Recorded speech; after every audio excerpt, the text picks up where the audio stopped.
مومنو، اپنے گھروں کے سوا دوسرے لوگوں کے گھروں میں گھر والوں سے اجازت لیے اور ان کو سلام کیے بغیر داخل نہ ہوا کرو، یہ تمہارے حق میں بہتر ہے، اور ہم یہ نصیحت اس لیے کرتی ہیں کہ شاید تم یاد رکھو۔ پھر اگر تم گھر میں کسی کو موجود نہ پاؤ تو جب تک تم کو اجازت نہ دی جائے اس میں مت داخل ہو، اور اگر یہ کہا جائے کہ اس وقت لوٹ جاؤ تو لوٹ جایا کرو، یہ تمہارے لیے بڑی پاکیزگی کی بات ہے، اور جو کام تم کرتے ہو اللہ سب جانتا ہے۔ ہاں، اگر تم کسی ایسے مکان میں جاؤ جس میں کوئی نہ بستا ہو اور اس میں تمہارا اسباب رکھا ہو تو تم پر کچھ گناہ نہیں، اور جو کچھ تم ظاہر کرتے ہو اور جو پوشیدہ کرتے ہو اللہ کو سب معلوم ہے۔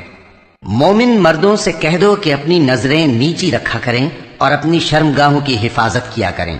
یہ ان کے لیے بڑی پاکیزگی کی بات ہے، اور جو کام یہ کرتے ہیں اللہ ان سے خبردار ہے۔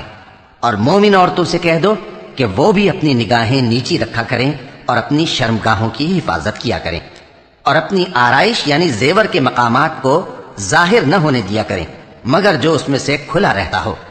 اور اپنے سینوں پر اوڑھنیاں اوڑھے رہا کریں، اور اپنے خاوند اور باپ اور خسر اور بیٹوں اور خاوند کے بیٹوں اور بھائیوں اور بھتیجوں اور بھانجوں اور اپنی جیسی مومن عورتوں اور لونڈی غلاموں کے سوا نیز ان خدام کے جو عورتوں کی خواہش نہ رکھیں، یا ایسے لڑکوں کے جو عورتوں کے پردے کی چیزوں سے واقف نہ ہوں، غرض ان لوگوں کے سوا کسی پر اپنی زینت اور سنگھار کے مقامات کو ظاہر نہ ہونے دیں، اور اپنے پاؤں ایسے طور سے زمین پر نہ مارے کہ جھنکار کانوں میں پہنچے اور ان کا پوشیدہ زیور معلوم ہو جائے۔ اور مومنو، سب اللہ کے آگے توبہ کرو تاکہ فلاح پاؤ، اور اپنی قوم کی بیوہ عورتوں کے نکاح کر دیا کرو، اور اپنے غلاموں اور لونڈیوں کے بھی جو نیک ہوں نکاح کر دیا کرو۔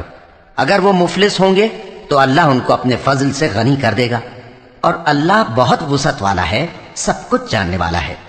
اور جن کو بیاہ کا مقدور نہ ہو وہ پاک دامنی کو اختیار کیے رہیں یہاں تک کہ اللہ ان کو اپنے فضل سے غنی کر دے۔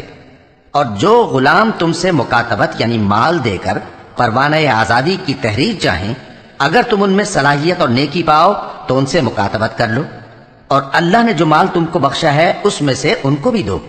اور اپنی باندیوں کو اگر وہ پاک دامن رہنا چاہیں تو دنیاوی زندگی کے فوائد حاصل کرنے کے لیے بدکاری پر مجبور نہ کرنا، اور جو ان کو مجبور کرے گا تو ان بیچاریوں کے مجبور کیے جانے کے بعد اللہ بخشنے والا ہے، مہربان ہے۔